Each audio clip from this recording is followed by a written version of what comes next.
wapumudimu ensem no yehwe Ghana yenuane ni bia yitumi enye nuanemro afiri mu a esanso eboa yen ewo apumudimu ensem yeyi tozafi ene enuane bia keka ho a enuane wo man Ghana mu ayade a eboa ho bampa eno nam so mo panikase a woni mu de fa apumudimu ensem so eye scholastica otu wono wo medical herbalist or Kantanka Pharmaceuticals and Research Center wo font of dumadi sei eno chwemo ti yehwe wachi emu kakra edua kakra ahaban na oma wachi ne kokko ena bi wo was kokko brozo kokko kakra was ka ho ebi pe gari ana spaghetti kakra awe chef agaza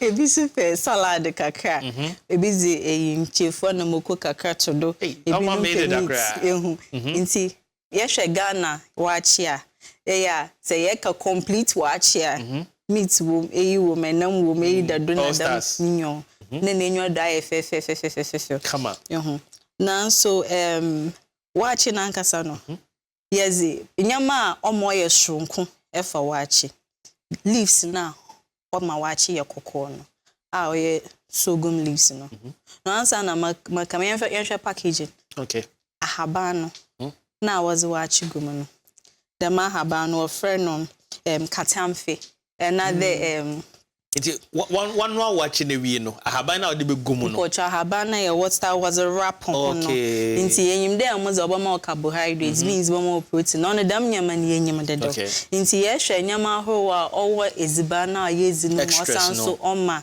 emphasize ho no dem katamfe another sweet prayer plant That's another name for it. Often sweet prayer plant because odi enyumbura either wa amadote dem a obi orobompe. Nti na often sweet prayer plants. Na azokra all their strong kun dem sweet prayer plants and they when I cultivate another word dua dem plants in they bia wo benya na haban wasanso enya no fruit no. Fruit no protein bi wo ma wo friend tamotin. Na dam tamotin no de o ye don put in a tree.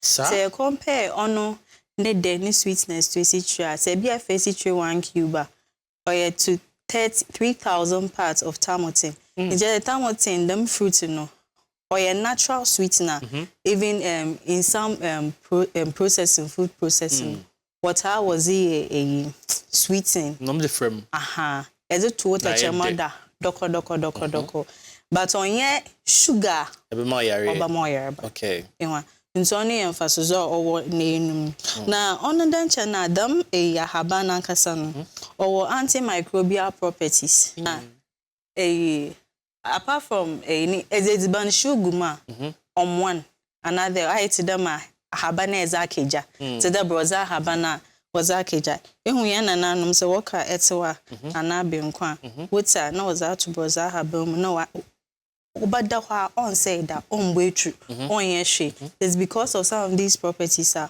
over them ahabanum.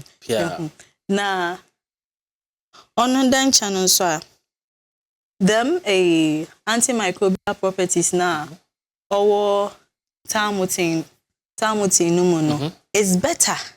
They be use on than plastic. The next one Yabaka one there's still mezibanu kotin not the mezibanu kotin na yeka because no one can say hunenyu a oya akono pa the next one here popularly known as TZ TZ Tuozafi and the contestant number 2 most manenyu aya akono come on TZ we like to say a globe we are say we say Africa wo mu Australia wo US wo mu bibia wo I record TZ to see the next na Tuozafi no azoma Tuozafi strong kwenye de apart from TZ na ofi corn mu no the zawaka no for tomatoes and tomatoes no for so anyo na dem nyama nyina no for so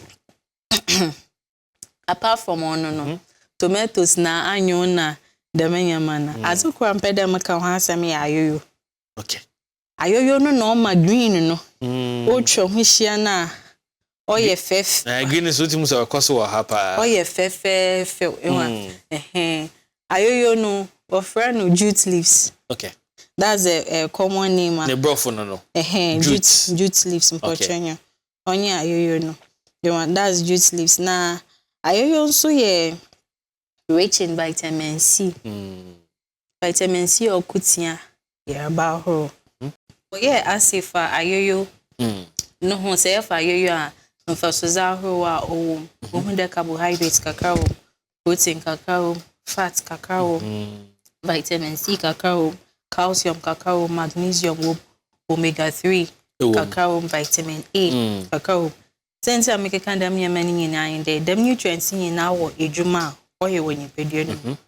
Into say for vitamin A, or ye ma white sight another way you are, or when you want home. Vitamin C, or ma woman now kwa immune system, or strong another, or tumukutia yarba ho. Okay. Oban omega-3 oba adwene ho ban o ma adwene ye adwuma ye oban protein for muscles carbohydrate ye energy and calcium na magnesium nso ye for dompe na dompe na ahonze nti ayoyo green keke no enuane wa ho wa owo ayoyo numu no